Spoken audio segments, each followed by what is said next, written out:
They stripped me of my leadership. So, I exposed the takeover plot behind it. Before I tell you what happened, let me ask you something.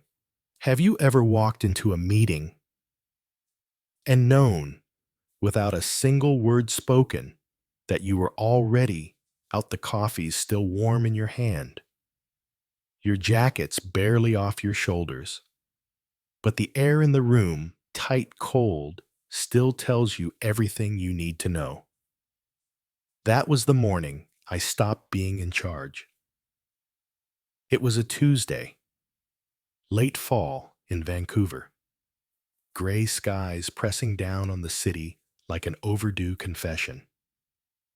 Our office sat on the 12th floor, all glass walls and open spaces, the kind that pretend to be transparent but hide more than they show.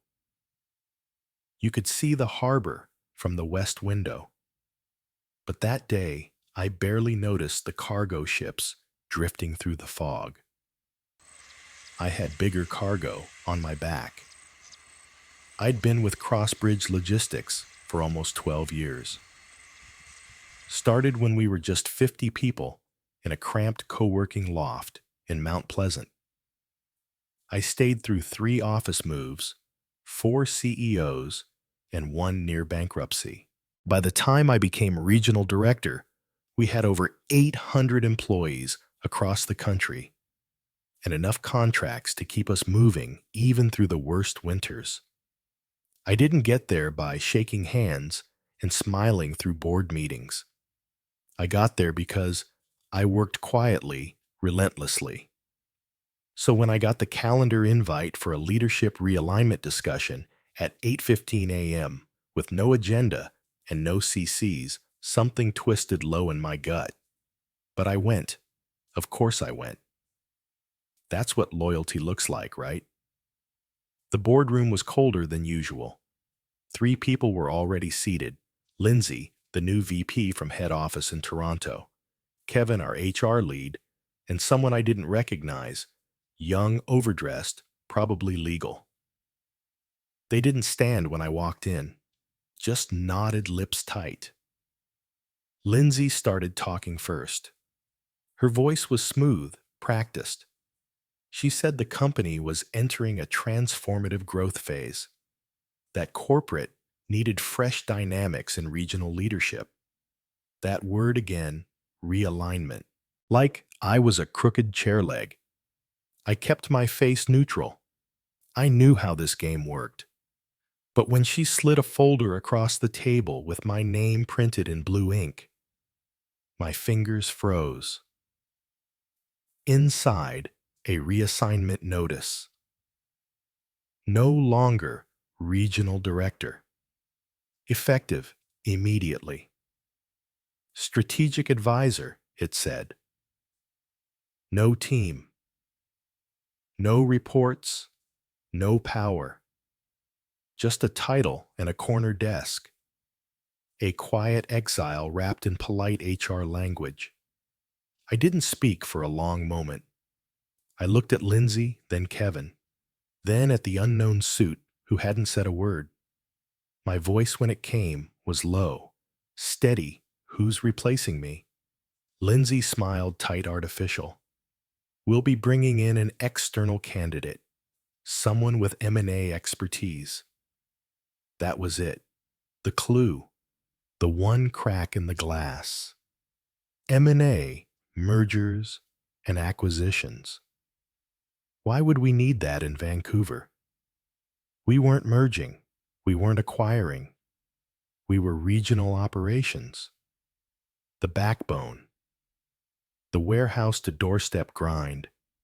Something wasn't right. But I said nothing. Not yet. I nodded once, took the folder, left the room. I didn't slam the door. I didn't make a scene. That's what they expected: emotional outburst, bruised ego, some pathetic power grab. But I gave them nothing. Because I had built too much to burn it now. Because I knew something bigger was happening. Because I was going to find it. By the time I sat down at my old desk, the email had already gone out. Leadership restructure update. Cold, impersonal. My name buried 3 paragraphs deep. People started looking, stopping short in hallways, avoiding eye contact. I became invisible faster than I ever thought possible.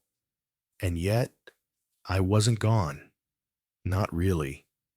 I still had access to systems, to files, to the logistics pipeline I'd helped design. And the more I looked, the more I saw what they were hiding. Vendor invoices being rerouted, internal audits paused, key contracts tagged for phase-out. This wasn't realignment. It was a takeover. And they were trying to clear the board, one leader at a time. But they'd made one mistake. They thought I'd walk away quietly. They thought wrong. So tell me, if someone tried to erase you from something you built, would you let them? Or would you watch? And when the moment came, would you expose everything? You'd be surprised what people forget in their rush to bury you. After they stripped me of my role, gave me my shiny new title with no meaning, they left me with something far more valuable: access. Maybe it was an oversight. Maybe they thought I'd be too humiliated to notice. Or maybe, and this is what I believe, they thought I was done, that I'd quietly fade into the background like a polite old sweater. They forgot who they were dealing with. I spent the first 3 days pretending to settle in. I smiled in the cafeteria. I nodded at the team I used to lead. I answered emails that didn't matter and attended Zoom calls no one listened to.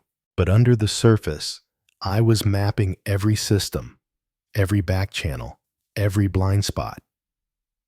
At night, I stayed late hours after most had gone home.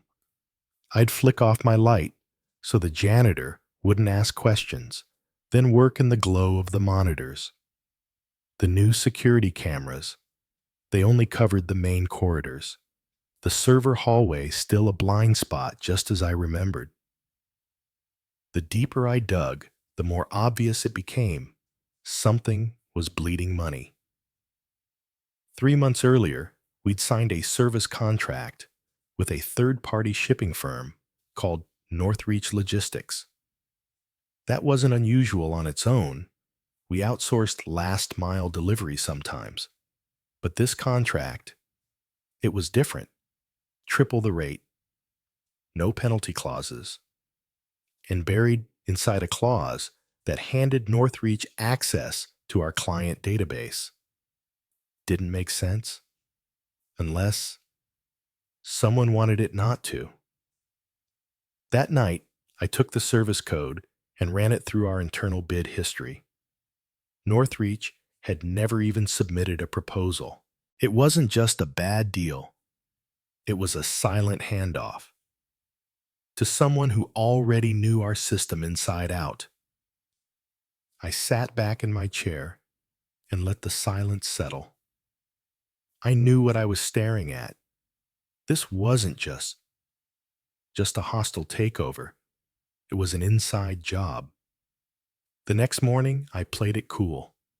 Showed up early, carried a coffee I didn't drink, walked past Lindsay's office, empty. Good. She was in Toronto for the week. I needed time, and someone I could trust. Her name was Clara Jansen. Finance team lead. Quiet, detail-obsessed.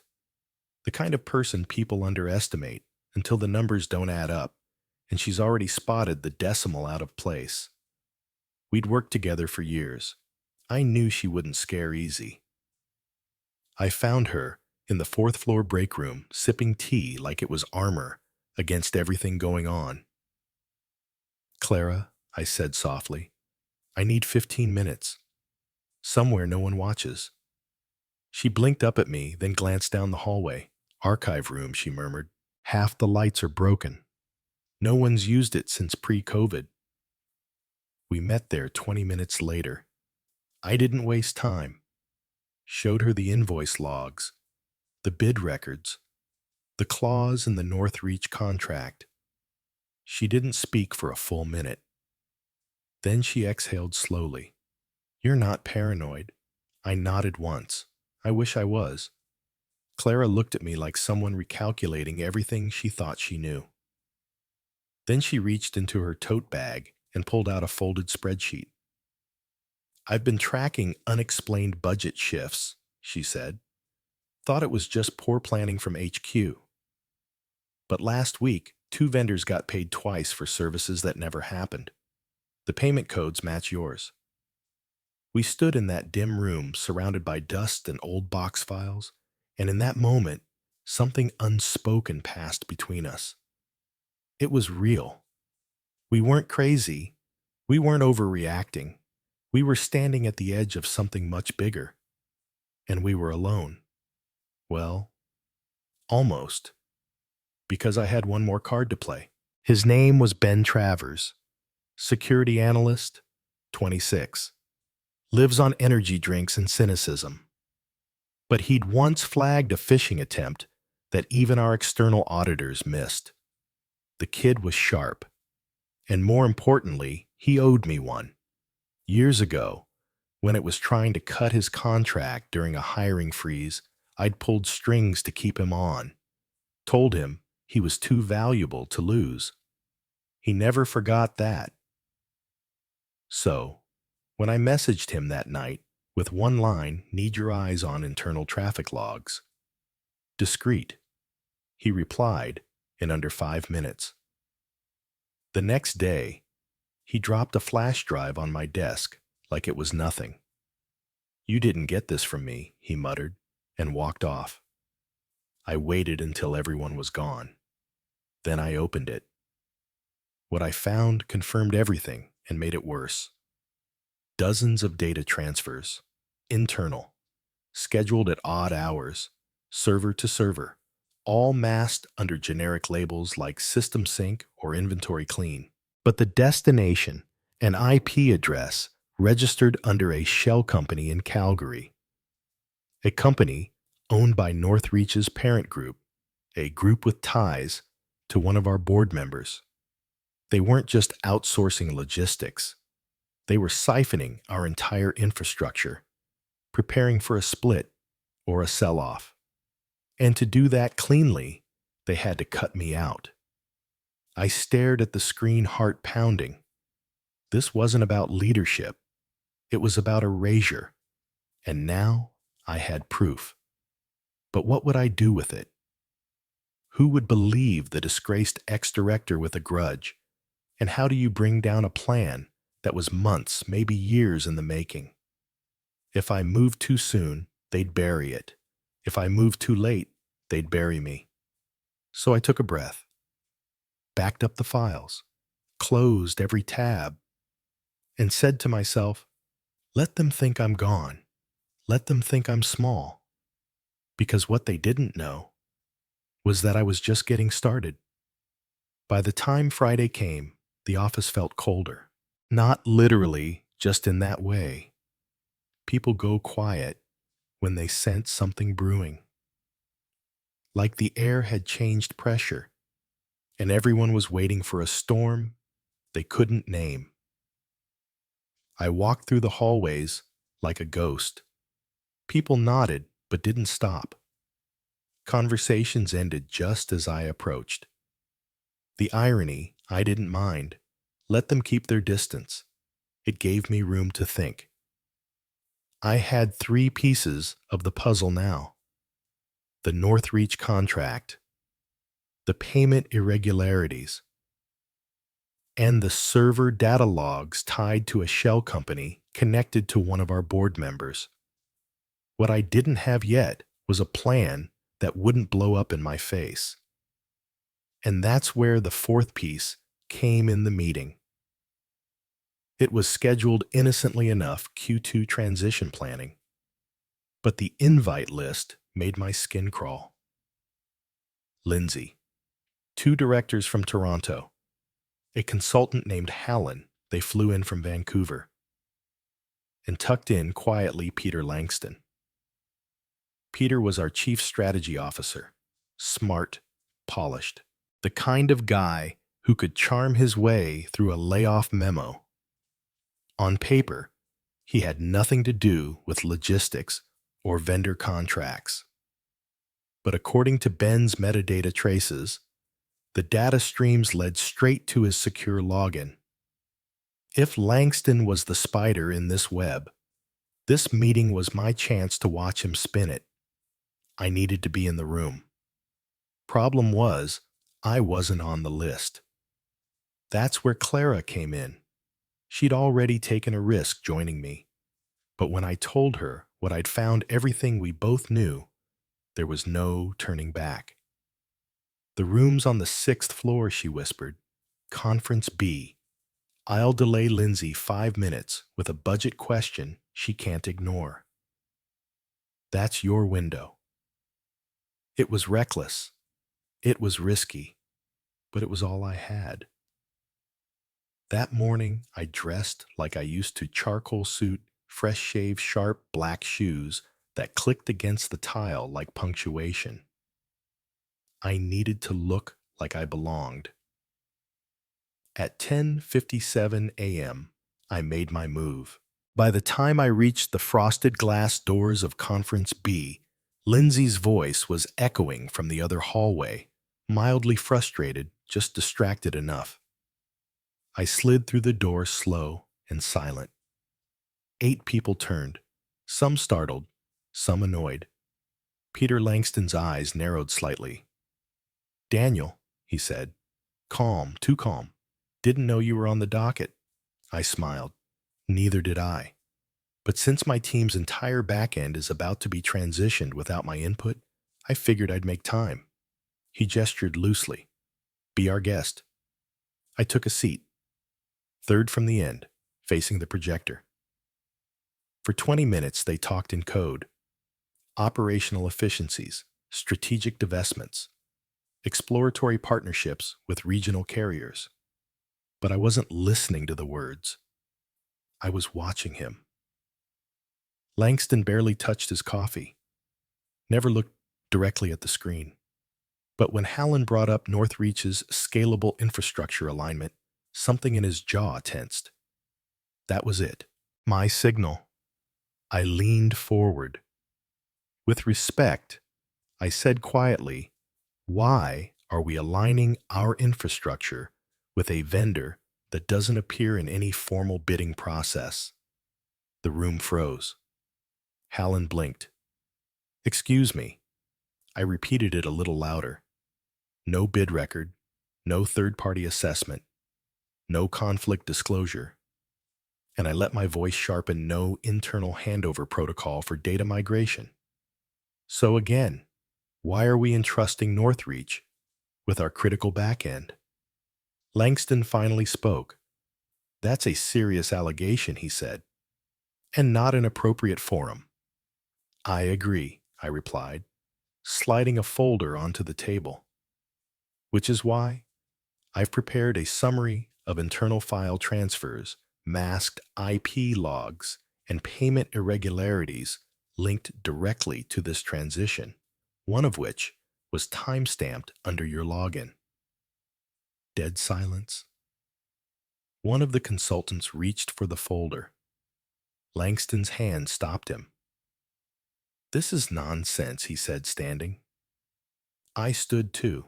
If it's nonsense, I said quietly, then you won't mind if I forward the same packet to legal compliance and every board member on file. His face tightened.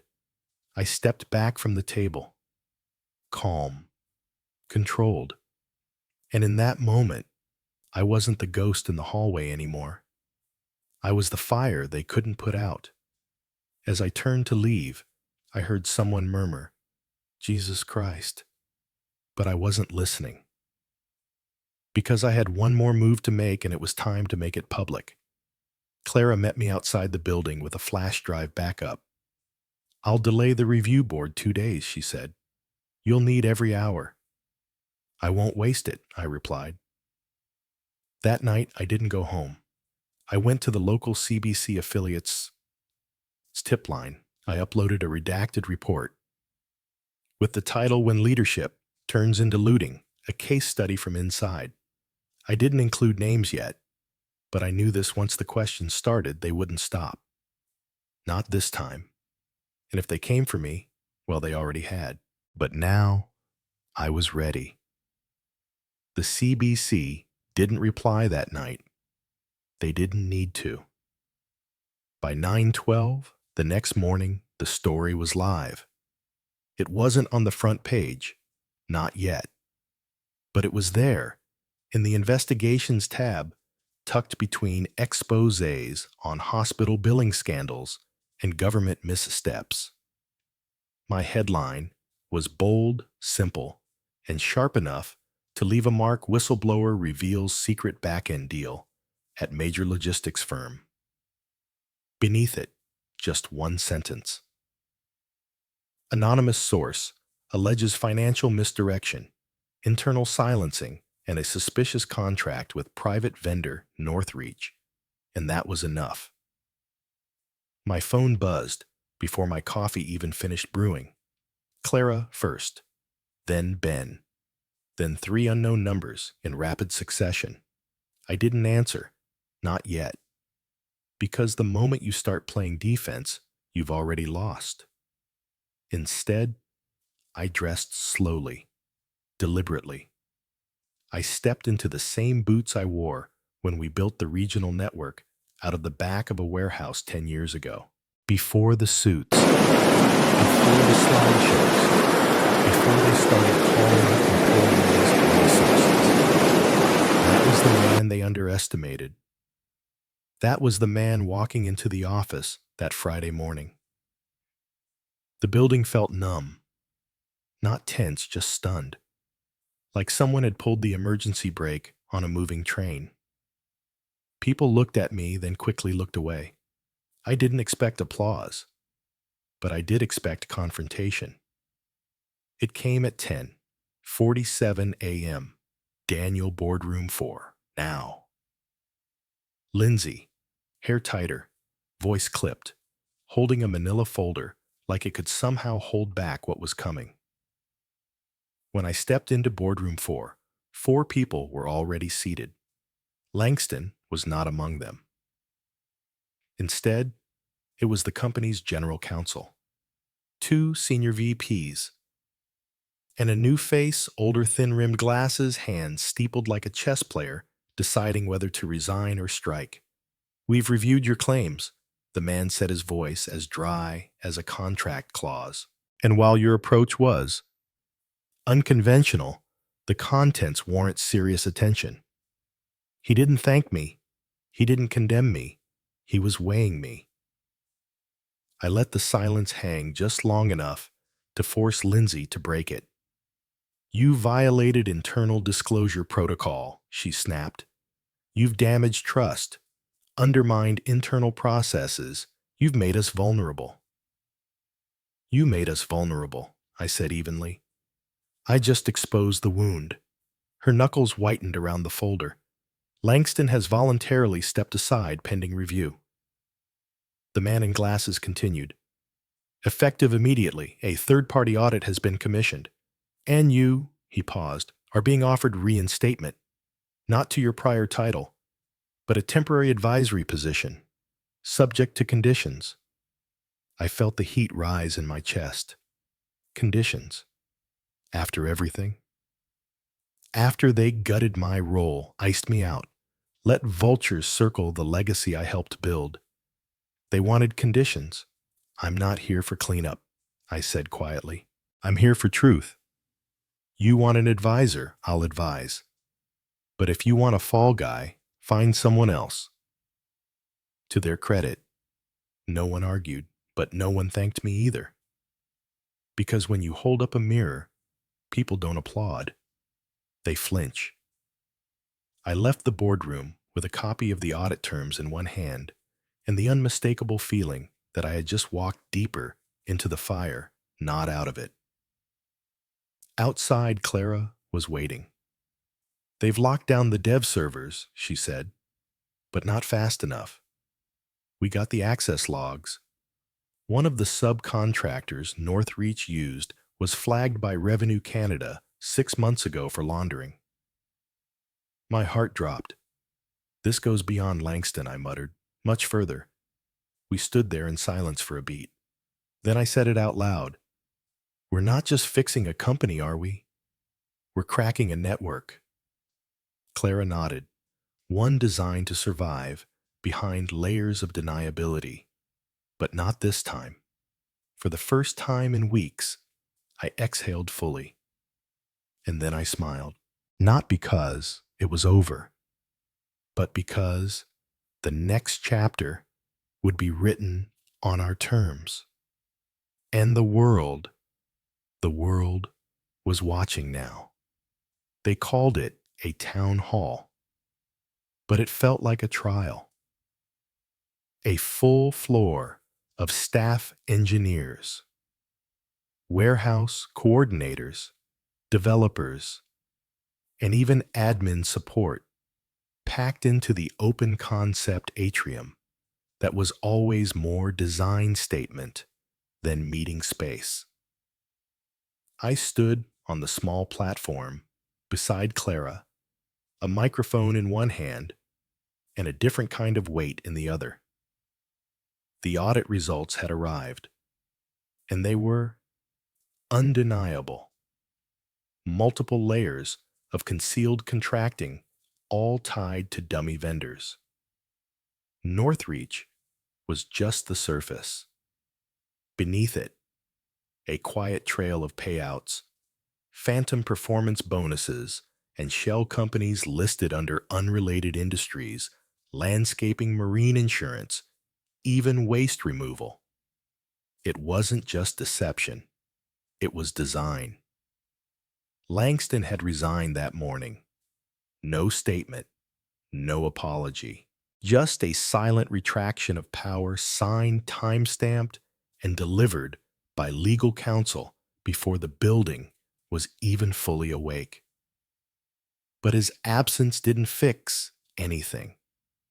It didn't erase the meetings where silence was rewarded, the promotions handed out for complicity, the slow corrosion of what we built until it looked polished on the outside but rotted beneath. So I spoke. Not as an employee, not even as a whistleblower, but as a man who once believed that transparency was a given, not a war. I walked them through what we found, the exact method of concealment, the systems exploited, the names that had shown up, some expected, others shocking. And then I said this, we didn't lose our way because we lacked intelligence. We lost it because we stopped asking who benefits. And now we choose what happens next. The room didn't cheer. It didn't need to. Sometimes stillness is the loudest response.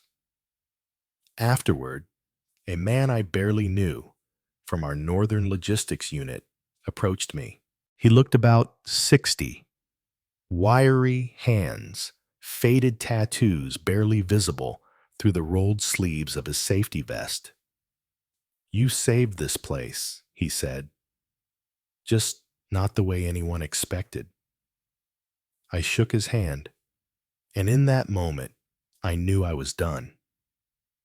Not with the fight, but with the building, with the boardroom doors that had closed too often, with titles that meant little and silence that cost too much. I didn't belong inside the structure anymore. I belonged outside it, watching writing challenging. That evening, I typed my final email. Simple, unemotional, final. Subject, stepping away body. The mission was never about position.